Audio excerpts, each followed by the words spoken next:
Bismillahirrahmanirrahim. Alhamdulillahirabbil alamin.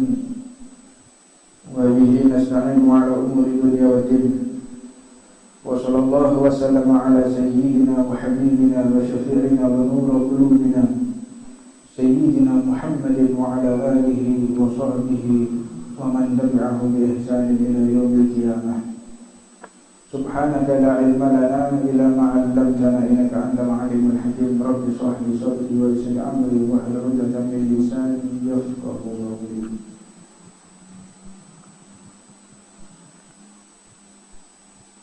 Alhamdulillah. Nuqaddimu assalamualaikum warahmatullahi wabarakatuh. Alhamdulillah, kita bersyukur kepada Allah Subhanahu wa taala yang telah memuliakan kita dengan baginda Nabi Muhammad. Maka sudah sepatutnya setiap umat Rasulullah tidak ada peteladanan kecuali kesempurnaan langkah demi langkah, gerakan demi gerakan, kecuali hanya mengikuti Nabi besar Muhammad SAW. Maka di dalam kitab ini Nasaih Diniyah, nasihat tentang keagamaan, ini penting bagi setiap orang yang melalui kehidupan yang fana ini. Kita semua hidup di dunia ini fana, ada yang bakal abadi? Tidak ada. Dan dunia ini sampah. Anda mau tahu dunia ini sampah. Semulia-mulianya dunia jadi sampah. Kita lihat handphone yang kalian pegang waktu pertama kali keluar harganya mahal enggak? Handphone pun biar tuku larang. Saiki sapa wong gelem kalune gelem. Ke ganjel lawang ini. Ada dunia. Sepeda motor dulu, sepeda motor A100 yang welek jope suwe kabeh. Iku dulu jadi primadona. Lek ana wong wis sepeda motor A100 ndelok kabeh, sepeda motor. Saiki kok parkir nang alun-alun 2 wulan gak ilang gambar. Ada dunia. Pernah Sayyidina Ali itu melewati satu jalanan, situ ada sampah bertumpuk ya. Setelah itu beliau menyampaikan kepada para sahabat, kalian tahu dunia itu sampah. Dunia itu sampah. Semua ini sampah. Tetapi manusia itu tergiur. Manusia itu tergiur. Ini saking pinternya setan. Ya mohon maaf ya. Mohon maaf kalau saya berbicara lancang. Manusia itu kemana-mana bawa kotoran, kemana-mana bawa najis. Apa yang mau disombongkan dalam diri manusia? Bisa kita hidup di dunia ini mengurus diri sendiri? Tidak bisa. Sebab sifat manusia itu simbiosis mutualisme, saling membutuhkan. Jadi saya ulang kembali, tidak ada manusia di muka bumi ini yang dia bisa berdiri sendiri. Tidak ada. Tidak ada orang kaya yang tidak membutuhkan orang miskin, dan orang miskin pasti membutuhkan orang kaya. Petani membutuhkan konsumen, konsumen membutuhkan petani. Itu semua di dalam alur kehidupan. Orang kalau sudah memiliki sifat kesombongan di dalam hatinya, ini pasti ada satu bentuk kejanggalan dalam berpikir. Gak waras ini. Orang kalau ada kesombongan, dia sombong, merasa lebih. Ini ada titik ketidakwarasan dalam akal. Dan tidak ada manusia yang mampu mengurus dirinya sendiri. Tidak ada. Mulai dia lahir sampai dia mati, tidak bisa dia mengurus dirinya sendiri. Dia lahir membutuhkan bidan, membutuhkan dokter, apalagi kalau bayinya sungsang, harus sesar, butuh dokter spesialis. Dokter spesialis masih butuh yang namanya asisten. Asisten pun tidak bisa jika tidak ada dokter anestesi untuk membius dulu. Nggak bisa. Ini manusia itu ketergantungan antara satu dengan yang lainnya. Maka buatlah diri kita bermanfaat untuk orang lain. Jika kita bisa berbuat lebih, jangan merasa berbuat lebih. Manusia itu sifat yang paling buruk kalau sudah dia merasa dirinya. Ya, kita diajarkan sudah merasa dirinya. Apa beliau mengatakan? Orang sudah mengatakan dirinya, ini merasa dirinya lebih mulia dari orang lain, ini repot, Pak. Yang pertama, jika dia duduk berkumpul pasti gunjing, ngerasani. Orang kalau sudah merasa dirinya baik, merasa dirinya mulia, merasa dirinya bermanfaat, kalau sudah berkumpul menggunjing. Orang kalau sudah merasa dirinya bermanfaat, pasti di dalam perkumpulannya ingin menampakkan kelemahan orang lain. Makanya jangan menjadi merasa seseorang itu. Kita semua itu butuh, kita bayangkan. Kalau seandainya di pom bensin itu tidak ada pegawai pom bensin, repot nggak kita? Coba kalau seandainya di Tuban ini tidak ada pasukan kuning, stres kita, sampah bertebaran. Di Tuban ini nggak ada orang yang ngangkut sampah, penyakit ada di mana-mana. Kita harus berterima kasih kepada orang yang ngangkut sampah. Itu manusia yang akalnya waras kayak gitu.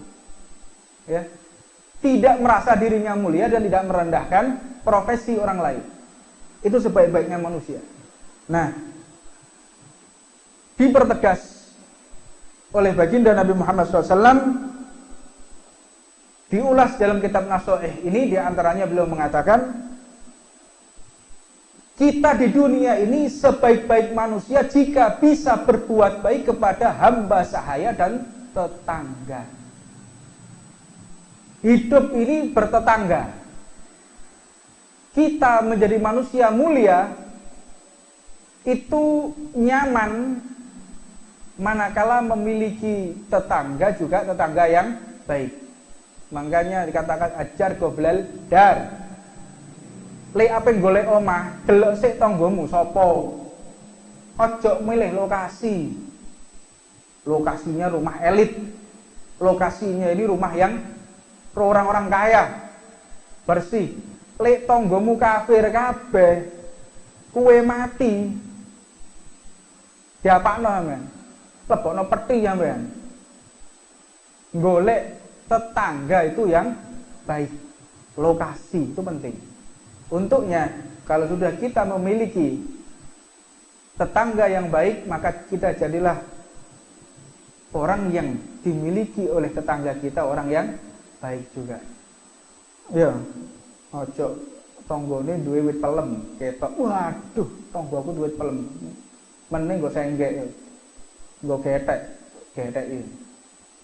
Kok apa-apa ya tanggaku, ya. Muskilah ini punya tetangga kayak begitu.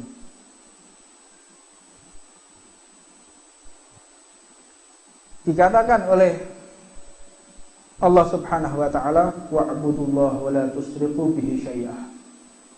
Ini ayat tentang masalah bertetanggalah yang baik. Kalian itu jadi orang jangan sampai menyembah selain Allah. La tusyriku bihi syai'ah. Jangan kau ini berbuat syirik, jangan menduakan Allah Subhanahu wa taala. Wa bil walidaini ihsana. Wa bidzil qurba wal yatama wal masakini wal jari dzil qurba wal jari junubil wasahibil bil jumbi wa ibnus sabil wa ma malakat aymanukum. Seseorang yang memiliki perangai yang baik, dia akan dicintai oleh banyak orang. Makanya di sini tekankan, dan berbuat baiklah kalian itu kepada kedua orang tua. Lek sodako, ikut wong tua dhisik. Ada kelebihan harta kepada orang tua, baru kepada yang lain. Ojo wali, kepada orang lain dulu, baru kepada tetangga. Dengan harapan apa? Kalau orang tua diberikan kelebihan apa yang kita miliki, saudara apa yang kita miliki, paling lek dulur dikei ya ngono-ngono wae. Wong tua dikei ya ngono-ngono. Tapi lek wong liya sing dikei, orang lain yang diberi, dia akan berterima kasih, dia akan membalas jasa saya.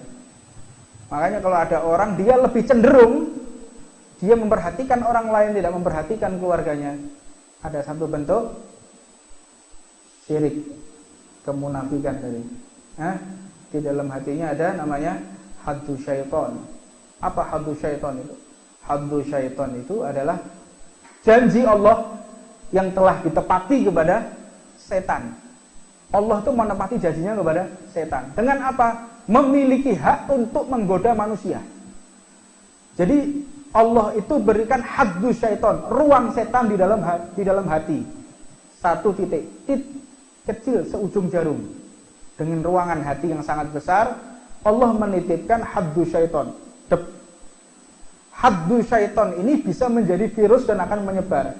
Jika orang ini tidak bisa menjaga pandangan, tidak bisa menjaga perkumpulan, sukanya lihat perempuan yang bukan muhrimnya, sukanya ikhtilat,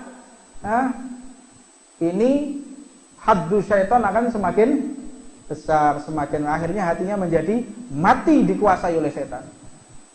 Pernah suatu ketika Sayyidina Syekh Abdul Qadir Jailani di dalam masjidnya, beliau ini sholat. Ketika sholat tiba-tiba santri-santrinya, Syekh Abdul Qadir Jailani itu memiliki santri-santri yang hebat.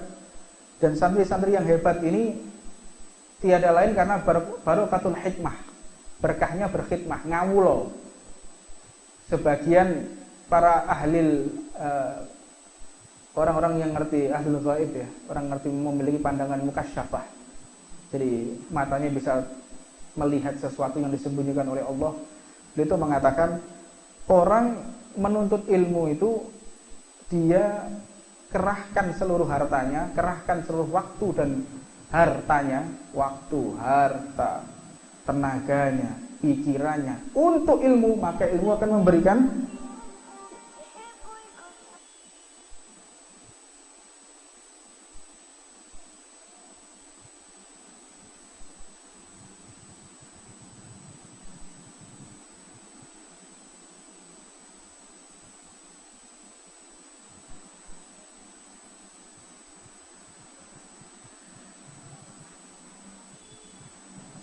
Jadi ilmu itu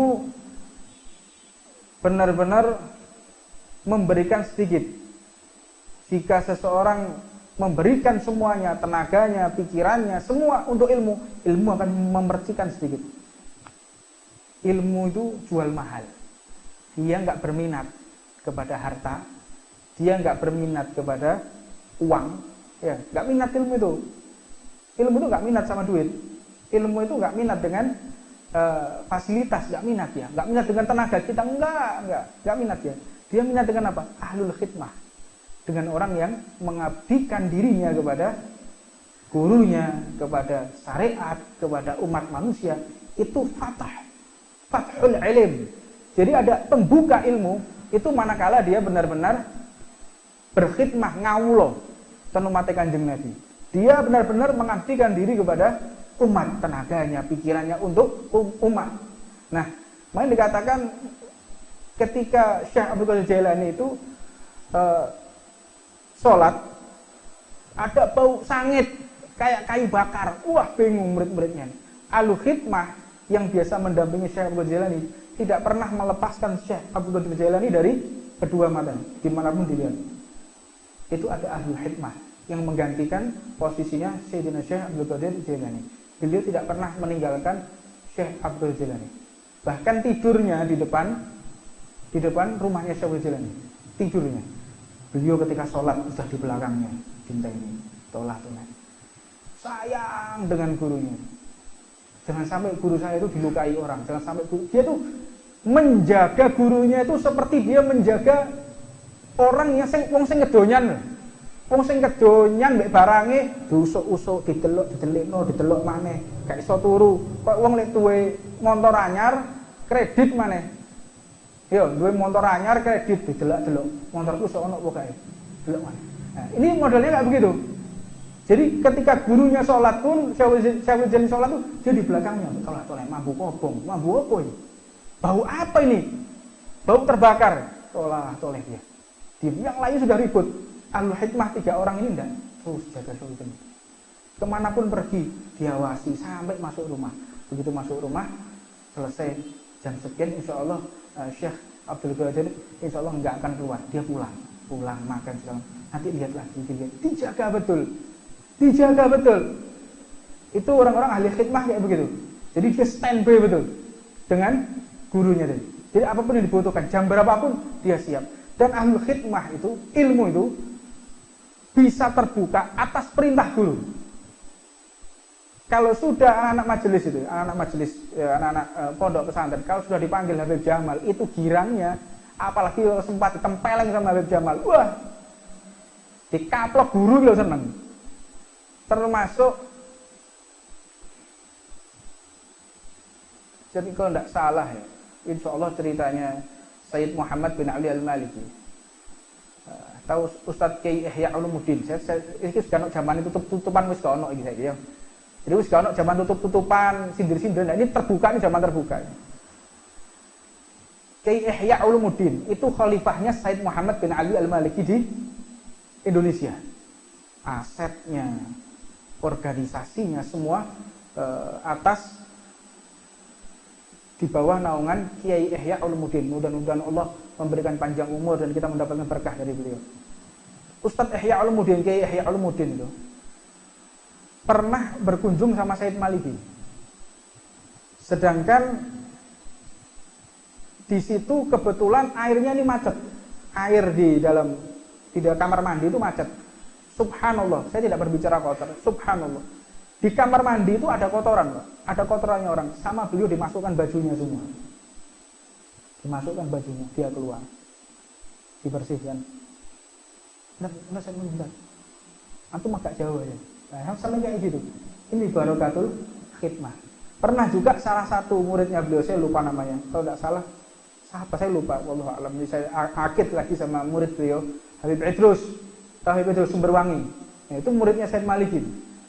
Ya, beliau 8 tahun sampai 9 tahun di Rusaifah. Nah, itu pernah cincinnya Sayyid Malik itu jatuh di jumbleng. Ini jumbleng enggak? Sapi tank. Seluruh Pak murid-muridnya. Bluk, cukup sampai cincinnya guru saya ini masuk dibersihkan. Kan kayak gitu. Al-khidmah, tapi semuanya jadi, subhanallah. Barakatul khidmah. Ini penting, tidak disadari. Nah, kembali kepada haddu syaitan tadi. Kepada haddu syaitan. Terbakar haddu syaitan itu bisa lebar, bisa tambah mengecil. Haddu syaitan milik Syekh Abdul Qadir Jailani ini terbakar. Jadi bau sangit tadi itu dari haddu syaitan yang dimiliki Syekh Abdul Qadir Jailani sehingga terbakar. Lek kowe mbek aku ya apa ngono. Lemu-lemu ya. Lemu-lemu we. Klimprak haddu syaitane bek saawak. Ayo, full. Nah, itulah yang dikatakan salah satu beliau dalam kitabnya wa huwa bil ufuqil a'la. Rasulullah dibelah dadanya, di antaranya diambil dengan haddu syaitan. Jadi tidak ada nafsu dan ruang kepada iblis bisa menggoda baginda Nabi Muhammad SAW. Maka dikatakan dalam Maulid Habsyi, walakinnahu zatuhu tuharan ala tuhrin. Nah, jadi ditambahkan yang namanya hatinya Rasulullah ketika peristiwa Isra Mi'raj itu yang suci lebih suci. Jadi bukan yang sebelumnya kotor dibersihkan, tidak. Yang suci lebih suci, itulah hati baginda Nabi Muhammad. Diisi dengan kesabaran, diisi dengan ilmu, dan banyak kalau kita belajar secara akademisi banyak organ yang diganti ya.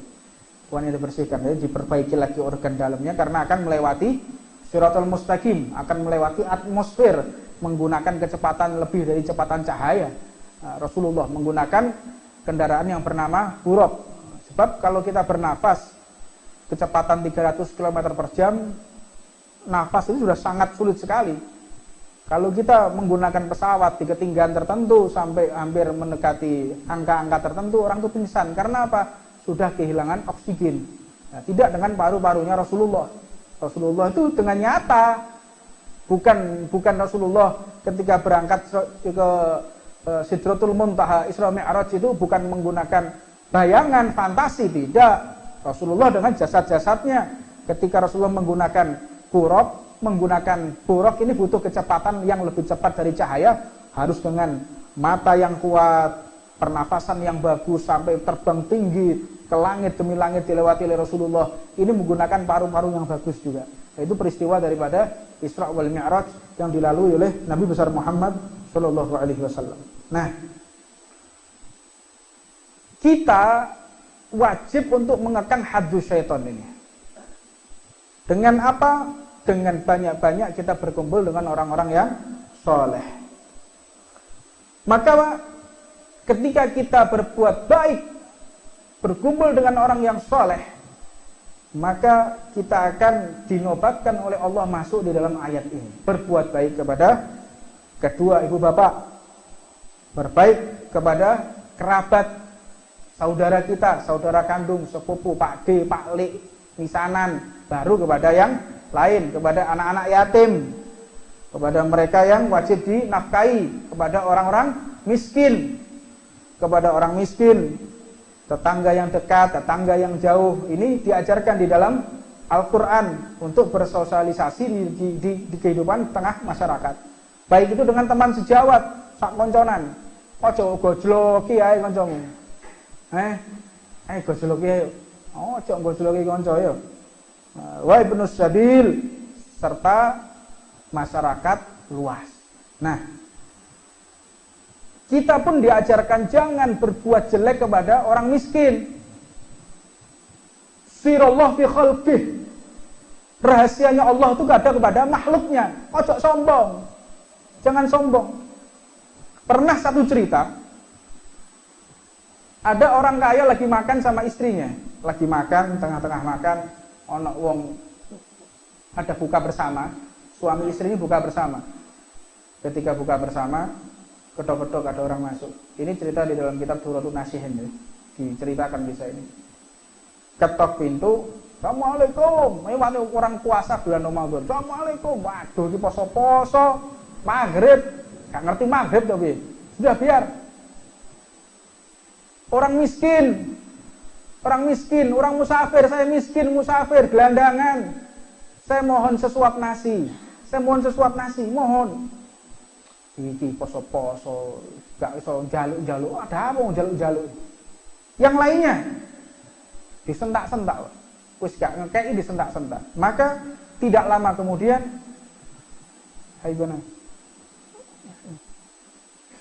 wis gak ngekei ngelok-ngelokno. Jadi caci maki. Orang yang laki-laki suami itu berdiri, orang yang minta tunjuk-tunjuk sampean nih gak poso tak ya apa? Gak poso, ini orang maghrib.